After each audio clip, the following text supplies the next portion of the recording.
Hello दोस्तों, राम राम। दोस्तों, क्या आप जानते हैं भगवत गीता सिर्फ एक ग्रंथ नहीं है बल्कि एक जीवन का मार्गदर्शन है। पर क्या आपने कभी सोचा है कि गीता पढ़ने से पहले हमें क्या समझना जरूरी है?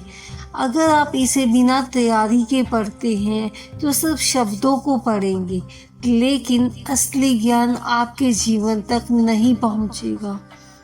भक्तों, आज मैं आपको बताऊंगी वो सब कुछ जो गीता पढ़ने से पहले जानना जरूरी है, और साथ ही सुनाऊंगी एक अद्भुत कथा जो आपके जीवन की सोच बदल देगी। दोस्तों, इस कथा को सुनने के लिए आप हमारे चैनल भक्ति बीट्स को सब्सक्राइब कर लें और कथा के अंत तक बनी रहें। दोस्तों, भगवत गीता महाभारत का वह अनमोल हिस्सा है जिसे भगवान श्री कृष्ण ने अर्जुन को धर्म, कर्म और भक्ति का मार्ग दिखाने के लिए कहा। गीता के 700 श्लोकों में हमें केवल धर्म और नीति ही नहीं बल्कि जीवन जीने की असली कला भी मिलती है। लेकिन गीता पढ़ने से पहले अगर हम सिर्फ श्लोकों को पढ़ लें बिना समझे, तो जैसे समुद्र में डुबकी लगाना लेकिन तैरना ना सीखना। इसीलिए गीता को सही तरीके से समझने के लिए हमें 3 बातें जानना बहुत जरूरी है। दोस्तों, सबसे पहले अपने मन को शांत करना। गीता पढ़ना सिर्फ दिमाग से नहीं बल्कि दिल से समझने की प्रक्रिया है। दूसरा, कर्म और धर्म की समझ। गीता हमें सिखाती है कि सिर्फ कर्म करना ही नहीं, सही कर्म करना बहुत जरूरी है। तीसरा, ईश्वर में भक्ति और विश्वास। गीता के श्लोक तभी जीवन में उतरते हैं जब हमारे मन में ईश्वर पर पूर्ण विश्वास हो। दोस्तों, आज की कथा में हम देखेंगे कि कैसे एक साधारण व्यक्ति ने गीता का ज्ञान अपनी जिंदगी में उतारा और कैसे उसका जीवन बदल गया। तो दोस्तों, अंत तक बने रहिए। दोस्तों, बहुत समय पहले की बात है। एक छोटे गांव में रघु नाम का युवक रहता था। रघु का जीवन कठिनाइयों से भरा हुआ था। रोज के काम और परिवार की जिम्मेदारियों में वह इतना व्यस्त था कि उसे अपने जीवन का कोई सच्चा उद्देश्य नहीं दिखता था। एक दिन गांव में एक संत आए। संत ने गांव वालों से पूछा, क्या आप जानते हैं जीवन का सबसे बड़ा सत्य क्या है? रघु ने झिझकते हुए कहा, संत जी, हमें तो बस रोज की जिंदगी जीने की चिंता है। संत मुस्कुराए और बोले, अगर तुम्हें अपने जीवन का वास्तविक उद्देश्य जानना है तो गीता पढ़ो, लेकिन याद रखो, गीता पढ़ने से पहले तुम्हें 3 चीजें समझनी होंगी। रघु उत्सुक हो गया। उसने संत से पूछा, संत जी, ये 3 चीजें कौन सी हैं? संत ने कहा, मन को शुद्ध करना और ध्यान लगाना। फिर संत ने बताया, कर्म का महत्व समझना। आखिर में संत ने कहा, भगवान पर पूर्ण विश्वास रखना। रघु ने ठानी कि वह गीता को पढ़ेगा और इन 3 बातों को समझेगा। उसने गीता से सीख ली। रघु ने गीता पढ़ना शुरू किया। पहले श्लोक में लिखा था, कर्मणे वाधिकारस्ते मां फलेषु कदाचन मां कर्म फल हेतु भूर्मा ते सदो कर्मणि। रघु ने सोचा, यह तो कह रहा है कि मुझे सिर्फ कर्म करना है, फल की चिंता नहीं करनी चाहिए।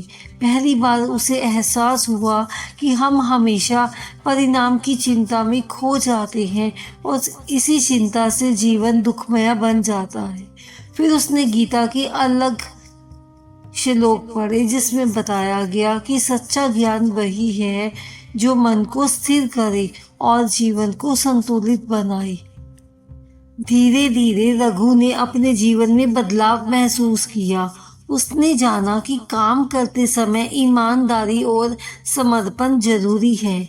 फल की चिंता छोड़कर कर्म पर ध्यान देना चाहिए। हर मुश्किल परिस्थिति में भगवान पर भरोसा रखना चाहिए।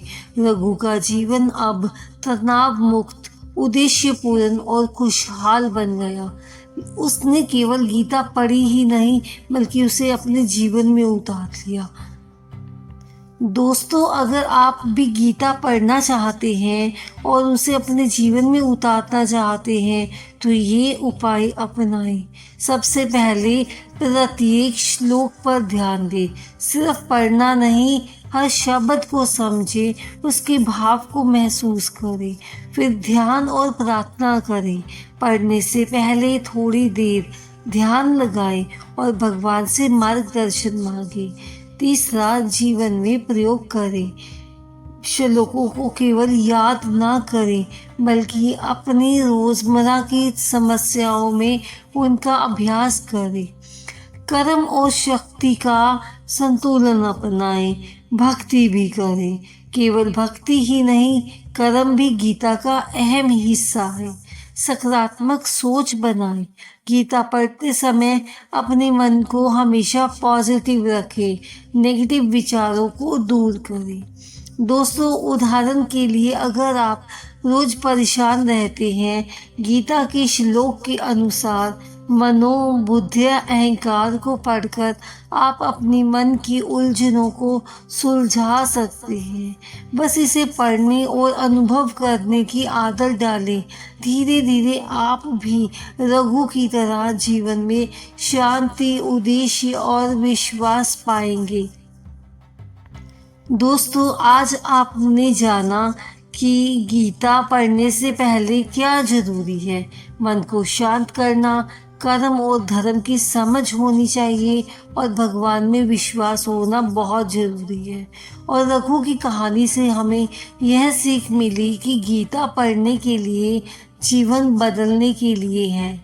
अगर आप इसे सही तरीके से समझते हैं और अपनाते हैं तो कोई भी समस्या, कोई भी कठिनाई आपके जीवन में आपको दूसरे स्तर का आत्मविश्वास और शांति दे सकती है।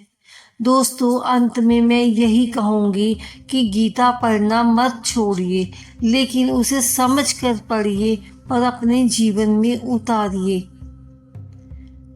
और याद रखें कि गीता कोई सामान्य ग्रंथ नहीं है, यह जीवन जीना सिखाती है।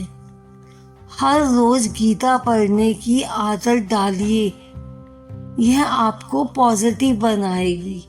दोस्तों, अगर आपको यह वीडियो पसंद आया हो तो लाइक और शेयर जरूर करें। हमारे चैनल को सब्सक्राइब करना ना भूलिए। आप अपने दोस्तों और परिवार को भी बताएं कि गीता केवल पढ़ने के लिए नहीं है बल्कि जीवन बदलने के लिए है। एक ना एक दिन आप सब लोगों का जीवन बदल जाएगा। दोस्तों, मिलते हैं एक नई कथा के साथ। धन्यवाद। जय श्री कृष्णा। हमारी वीडियो को शेयर करना ना भूलिए।